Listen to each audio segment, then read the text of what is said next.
Kumusta? Magandang araw sa ating lahat mga ka-farmers, mga ka-viewers. Ito na po ang ating ampalaya na 24 days ngayon. So nag-recover na po siya, no, mga ka-farmers, dahil po sa dehydrate siya o kulang sa tubig sa mga nakaraang araw. So ngayon hindi na natin masabi na ito'y kulang sa tubig kasi sobrang putik na, mga ka-farmers. Baka ano to, ma-stress na naman, pero hindi, mga ka-farmers, kasi nainit na. So alam nyo, dalawang araw at dalawang gabi ang ulan, no? So yun po, mga ka-farmers, sa sobrang lakas natangay ang mga lupa natin sa ating mga vid sa paras kamatis. And then ngayon, nasa mga 70% na ata kami, no, sa pag-install ng Atlas twine sa gitna. Yan, kung napapansin nyo, may ano na. So maganda na itong tingnan, mga ka-farmers, kasi na-installan na po natin ng twine magkabilaan. Ayan, oh. And then yung ampalaya natin, ayan, matangkad na, tsaka maganda. And then marami na ding sanga. Yan, napakaputik, mga ka-farmers. Buti nga ngayon nainit na. So yan po ang ating 24 days old na ampalaya, kung saan nag-umpisa na po itong may mga bulaklak o mapapansin nating mga malilit na bunga. Yan, napakaganda na lang tingnan, mga ka-farmers. So yung mga sanga na ganito, mga ka-farmers, ayusin lang natin, oh. Ayusin lang natin sila. So yan po ang may share at may update ko sa inyo umagang ito. So marami tayong mga tauhan din, 10 po sila yung nag-install, kasi maluwang-luwang po ang area natin na pinapa-installan po natin, mga ka-farmers, no, ng twine.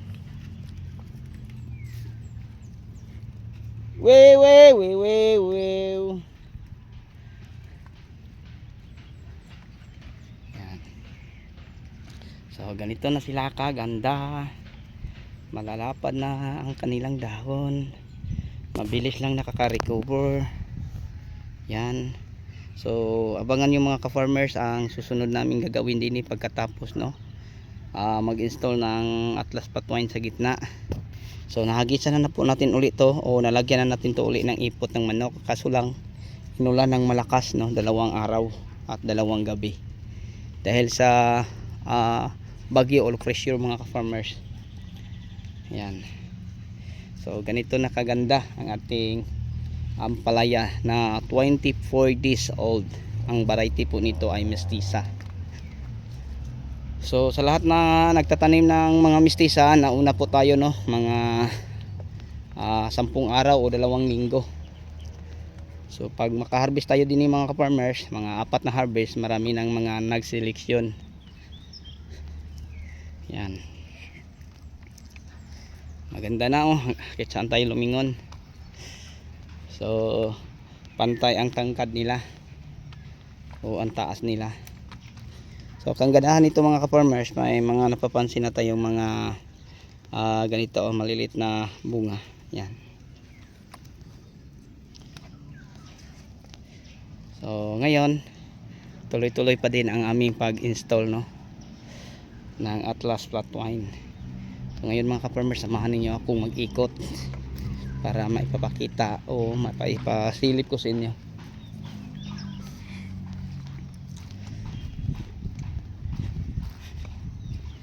Yan, bilis lang nilang tumaas, no, parang yung naulan tayo, parang pangatlong araw ngayon, nasa mga 1 dampal kalahati ang tinubo.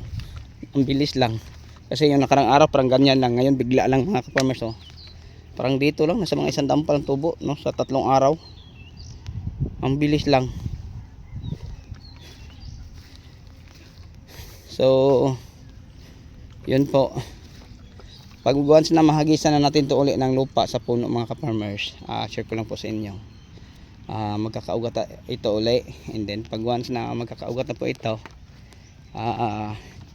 mabilis lang po itong lumaki, kasi ang mga sanga sabay-sabay na din.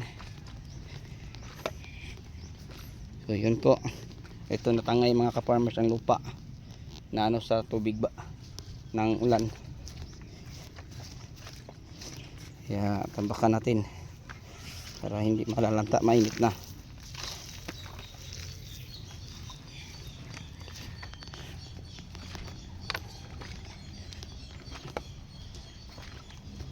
Katulad nito mga ka-farmers, oh. Yan, nabaon sa tubig.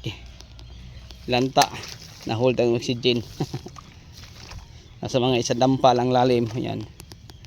Nalalanta sa putik. So mag-recover pang yan. Yan, maganda ng tingnan. So 24 years old ngayon ang ating ampalaya.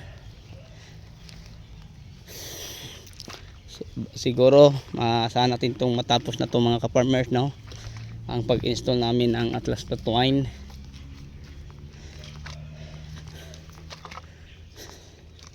So pag matapos na to, umpisa na namin na ang pag-tiller uli.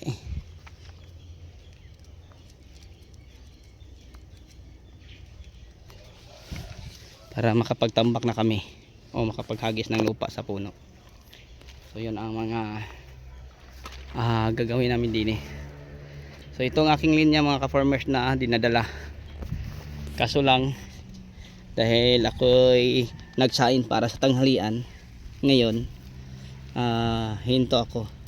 Katatapos silang mga ka-farmers dahil hindi pa may oras pa naman na, dahil mag alas 11 pa lang. Ayan, naikot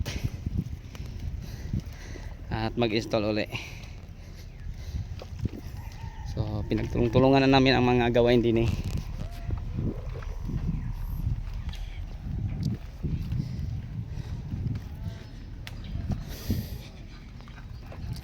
So dadaanan to uli ng tiller. Oh, nauna na naman si Pugi. Pugi na naman.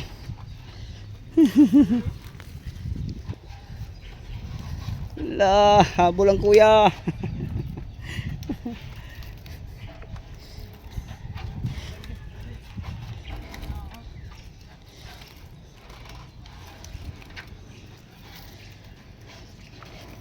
Maganda na ang mga dahon ng mga ka-farmers, mga lalapad na. So may mga pa isa-isang bunga na.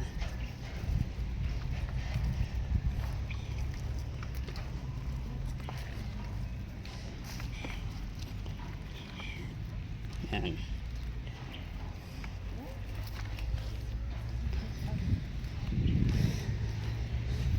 So mapansin natin to mga ka-farmers na malinis, no?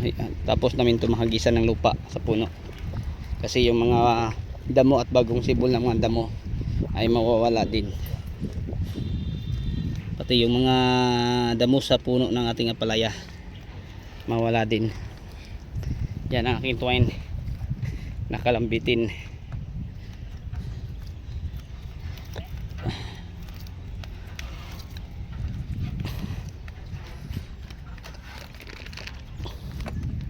Natunog man. Yan.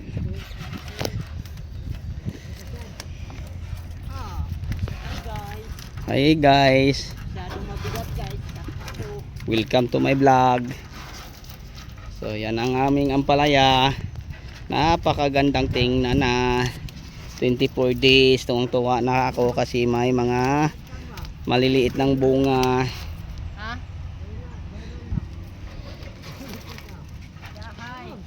Yan ang ating ampalaya, malalapad na ang dahon nila dahil po sila'y nag-recover na. Yan, papunta pa doon. Hi ka-farmer, hello. Kaway-kaway. Mura manog kaway-kaway sa Miss Universe. Yan mga ka-farmers, oh.